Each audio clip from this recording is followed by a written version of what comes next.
बिहार के 45,000 गांव में 20 अगस्त से भूमि सर्वेक्षण चालू हो गया है और उन लोगों के लिए खतरे की घंटी है जो सरकारी जमीन पर या किसी व्यक्ति के जमीन पर कब्जा किए हुए हैं। और सरकार ने तो जमीन छीनने का भी अब निर्णय कर लिया है, मन बना लिया है और किन लोगों से जमीन छीनी जाएगी। और सबसे बड़ी बात कि बहुत सारे लोगों का कहना है कि हमारी जमीन तो है लेकिन हमारे पास कोई कागज नहीं है, कोई सबूत नहीं है। और आखिर सबसे बड़ी बात कि किन लोगों से जमीन छीन ली जाएगी। और आप लोगों के मन में जो भी सवाल चल रहे होंगे, जो भी डर मन में बैठा होगा, उन सारे सवालों का हम जवाब देने जा रहे हैं। आपके मन में जो डर बैठा हुआ है उस डर को हम खत्म करने वाले हैं। और अगर बिहार में अगर आपका घर या फिर जमीन, बाग बगीचा या 1 फीट भी अगर आपका जमीन है तो इस रिपोर्ट को ध्यान से अंत तक देखिएगा। आगे हम डीएम साहब की बात भी सुनाने वाले हैं। और सबसे बड़ी बात कि बिहार में घर जमीन है तो इस रिपोर्ट को अंत तक देख लीजिएगा, वरना हो सकता है कि सर्वे में आपके हाथ से जमीन चली जाए। तो जुड़े रहे हमारे साथ और हम इस 5 से 8 मिनट की रिपोर्ट में आपको तमाम बातें बताने जा रहे हैं।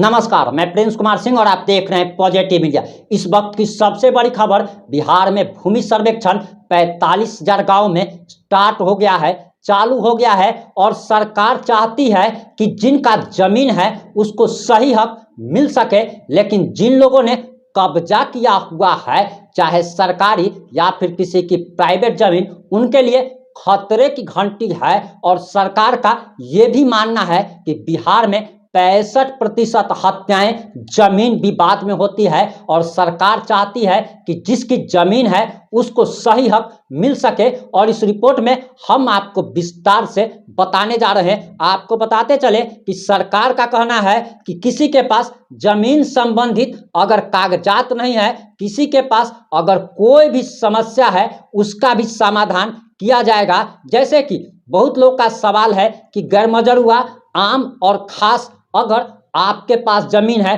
तो उसका क्या होगा। तो आपको बताते चले कि इस पर जो स्पेशलिस्ट हैं उनका कहना है कि सरकार उस जमीन का भी सर्वे कराएगी जिनके पास गैरमजरूआ, खास या आम जमीन है और खतियान में उनका मालिकाना हक है एवं उनका जमीन पर कब्जा है। ऐसे जमीन मालिकों को कोई भी परेशानी नहीं होने वाली है जिनके पास भी गैरमजरूआ, खास जमीन है। और जमीन उनकी ही रहेगी जो साल 1934 के पहले जमींदार से जमीन खरीदी गई थी, या जो जमीन आज भी जमींदार के नाम से मालिकाना हक है और बेलगान है, वह उसी की रहेगी। हालांकि जो गैरमजरूआ आम जमीन, जिसे सरकारी जमीन कहा जाता है, उस जमीन पर जिसका मालिकाना हक है उससे वह जमीन छीन ली जाएगी। यानी कि अगर गैरमजरूआ आम पर अगर आपने कब्जा किया हुआ है तो आपसे सरकार जमीन छीनने जा रही है। और बताते चले कि अगर आपका एक भी सवाल होगा कि हमारे पास तो जमीन हमारी है लेकिन उसका कोई कागजात उपलब्ध नहीं है, इसके लिए क्या उपाय सरकार ने बताया है, आप जरा उसे सुन लीजिए। एक्सपर्ट बताते हैं कि उनकी जमीन के दस्तावेज आराम से निकल जाएंगे। उसके पास मान लिया जाए कि कागज, मान लिया जाए कि आपके पास कागज नहीं है, लेकिन आपके अगल बगल में जो जमीन जिसकी होगी उसके पास तो कागज होगा। उसकी चौहद्दी में तो आपकी जमीन का जिक्र जरूर होगा और उस कागज के आधार पर आपकी जमीन के दस्तावेज निकल जाएंगे। और इससे सबसे महत्वपूर्ण बात है कि उस जमीन पर आपका कब्जा है या नहीं। अगर जमीन पर आपका कब्जा है तो वह जमीन आपकी है, तो कागज नहीं होना कोई बहुत बड़ी समस्या नहीं है। मान लीजिए कि कोई जमीन आपकी है और वो आप जानते हैं कि यह हमारे पूर्वजों की संपत्ति है, लेकिन उसका कोई भी कागज आपके पास नहीं है, लेकिन आपके अगल बगल में उत्तर, दक्षिण, पूरब, पश्चिम जो जमीन होगी, जिसकी भी जमीन होगी, अगर किसी एक के पास भी उसका जमीन का कागज है तो उसके चौहद्दी में आपके जमीन का जिक्र जरूर होगा। और उसी दस्तावेज के आधार पर आपका दस्तावेज सरकार आपको उपलब्ध कराएगी। बहुत लोग का ये भी सवाल होता है कि हमारा कागज नष्ट हो चुका है, किसी का बाढ़ में बह गया, किसी का कुछ हो गया है, किसी का गुम हो गया है, तो उनको भी अब चिंता करने की जरूरत नहीं है। सरकार आपको पूरी तरीके से मदद करने वाली है। वहीं वर्तमान समय में जो जमीन की स्थिति है और जिसके नाम से है वह सर्वे में वही स्थिति दर्ज होगी, लेकिन जो सर्वे करेंगे वह यह लिखेंगे कि इसका मामला कोर्ट में चल रहा है। मान लीजिए कि आपका जमीन का, जैसे बहुत लोग का यह भी सवाल है कि हमारा टाइटल सूट का केस चल रहा है या कुछ भी केस, कोई भी केस अगर जमीन से संबंधित कोर्ट में चल रहा है तो उसको भी डरने की जरूरत नहीं है। आपकी जमीन का भी सर्वे होगा और उस कागज में जिस समय सर्वे के लिए अधिकारी पदाधिकारी आपके पास आएंगे वह कागज में लिखेंगे कि इस जमीन का मुकदमा जो है वो कोर्ट में चल रहा है, लेकिन उस जमीन का भी सर्वे होगा। और आपको बताते चले कि जिसका दावा है कोर्ट के निर्णय के बाद वह सर्वे में चेंज भी हो जाएगा। मान लीजिए कि आपका जमीन का विवाद चल रहा है, मामला कोर्ट में है, और अभी जब कोर्ट का जब भी निर्णय आएगा तो सर्वे के बाद वो जो है डॉक्यूमेंट्स में परिवर्तन भी हो जाएगा। चिंता करने की कोई बात नहीं है। वहीं में ब्लॉक में काउंसलिंग के लिए सेंटर लग रहा है जिसमें कई समस्याओं का निदान ब्लॉक में ही हो जाएगा। अगर खतियान में आपके परिवार का नाम दर्ज है और आप या आपके किसी परिवार के सदस्य ने कभी जमीन बेची नहीं है या दान या ट्रांसफर नहीं किया है तो निश्चित तौर पर आपकी ही जमीन रहेगी। थोड़ा लड़ना पड़ेगा। आप अपने भूमि समाहर्ता यानी कि DCLR जिसको बोलते हैं उससे मिलकर जमीन को वापस ले सकते हैं। वहीं जमीन 50-60 साल पहले खरीदी गई लेकिन अभी तक दाखिल खारिज नहीं हुआ है। बहुत लोगों का सवाल है कि हमने रजिस्ट्री तो करा ली और रजिस्ट्री जो है काफी सालों पहले हुई लेकिन उस जमीन का दाखिल खारिज नहीं हुआ है, तो उनको भी डरने की कोई जरूरत नहीं है और इसमें टेंशन की कोई बात नहीं है। आप दाखिल खारिज के लिए ब्लॉक में आवेदन कर सकते हैं। भूमि अपर समाहर्ता के यहाँ से आप लगान निर्धारित होगा और लेट फाइन जोड़ करके दाखिल खारिज हो जाएगा। अगर आपका मालिकाना अगर हक है तो रसीद जो है, रसीद नहीं है तो आपकी जमीन नहीं जाएगी। मान लीजिए आपके पास रसीद नहीं है, रसीद नहीं कट रहा है, उसके लिए भी आपको चिंता करने की जरूरत नहीं है। आपने जमीन खरीदा, दाखिल खारिज नहीं कराया, अब करा लीजिए। आपको जो लेट फाइन जो होता है वो सिर्फ आपको देना पड़ेगा। वहीं अगर किसी के पास कागज नहीं है, वह खो गया है, 50-60 सालों से उस जमीन पर कोई दूसरा कब्जा जमा लिया है, और क्या उसकी जमीन का सर्वे होगा और क्या उसको वापस मिल पाएगी। जैसे मान लीजिए कि 50-60 साल पहले आपकी जमीन पर किसी ने कब्जा कर लिया, जमीन तो आपकी है लेकिन आपके पास कागज नहीं है, उसके लिए क्या होगा ये भी जान लीजिए। कागज गुम हो गया है लेकिन खतियान में तो उनके पूर्वज का नाम जरूर होगा। समझ के चलिए कोई कब्जा कर लिया है लेकिन खतियान थोड़े ही कब्जा कर सकता है भाई, जमीन ना कोई कब्जा कर सकता है, पेपर तो कोई कब्जा नहीं कर सकता है। खतियान में तो आपके पूर्वजों का, परदादा का, छरदादा का नाम जरूर होगा, इसलिए चिंता करने की कोई जरूरत नहीं है। खतियान में इनके पूर्वजों का ही नाम होगा तो खतियान का और वंशावली बना करके आपको देना होगा। हमने वंशावली के बारे में पहले ही हम बता चुके हैं और आप पॉजिटिव इंडिया पर जा करके हमारी पिछली रिपोर्ट को आप देख सकते हैं। और अगर आपके मन में कोई भी सवाल हो तो आप कमेंट बॉक्स में पूछ सकते हैं। वहीं बताया जा रहा कि खतियान और वंशावली बनाकर देना होगा। लड़ाई लड़ेंगे तो जमीन सरकार इन्हें दे देगी, कोर्ट में केस करे, कोर्ट जमीन वापस देने का आदेश करेगी। वैसे सरकार ने भी कहा है कि आप चाहे कितने लंबे समय तक जमीन पर कब्जा किए हुए हो, लेकिन अगर आपका मालिकाना हक नहीं है तब आप अतिक्रमणकारी माने जाएंगे और आपसे जमीन छीन करके उस व्यक्ति को दे दी जाएगी जिसका जायज में मालिकाना हक है। अब आगे आप आखिर DM साहब ने क्या कहा है वो भी जरा सुन लीजिए और अगर आपका कोई भी सवाल हो तो आप कमेंट में पूछ सकते हैं। ग्राम सभा का हम लोग आयोजन कर रहे हैं ताकि गांव में लोगों को बात ये समझ में आ जाए कि उनके अपने जो डॉक्यूमेंट्स है, लैंड रिकॉर्ड्स हैं, उनको वो लोग तैयार कर लें, वंशावली बना लें।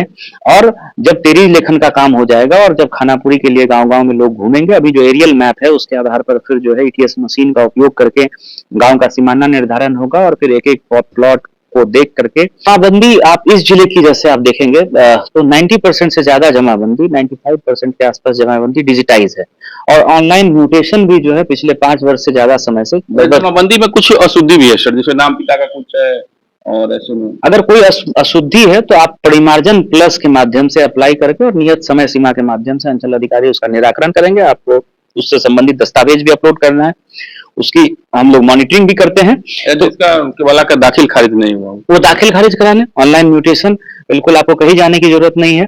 और जैसा कि आप लोगों ने देखा होगा कि पिछले 5-6 महीने में हम लोगों ने फरवरी के बाद से ही, जबकि चुनाव की अवधि रही है 3 महीने की, उसके बावजूद भी जितने आवेदन आए लगभग उससे 25,000 ज्यादा। परिमार्जन ऐप पर अपनी सभी समस्याओं के लिए वो कर सकते हैं। तो इसके लिए जो जहां से जो दिल्ली में है, पटना में है, मुजफ्फरपुर में, तो वो अपने अपने दूसरे जगह से। हाँ बिल्कुल, अगर आपकी कोई अशुद्धि उस प्रकार की है, जमाबंदी में नाम गलत है, इसमें क्या डॉक्यूमेंट्स लगेगा, जैसे दाखिल खारिज के लिए जैसे एक उदाहरण दे रहे हैं, मान लीजिए कि आपका खेसरा नंबर या खाता नंबर गलत चल गया, आपने जो है कोई जमीन किसी से केवाला के माध्यम से खरीदा है, पुराना आपका रसीद है या एलपीसी है या केवाला है, और आपको दिख रहा है कि खेसरा नंबर जब डिजिटाइजेशन हो रहा था उस समय गलती से जो है दूसरा कोई खेसरा नंबर चढ़ गया, तो आप अपनी पुरानी एलपीसी, अपना पुराना रसीद, आपका पुराना जो केवाला है वो आप अपलोड कर दीजिए साक्ष्य के रूप में और परिमार्जन प्लस में आप अप्लाई कर दीजिए।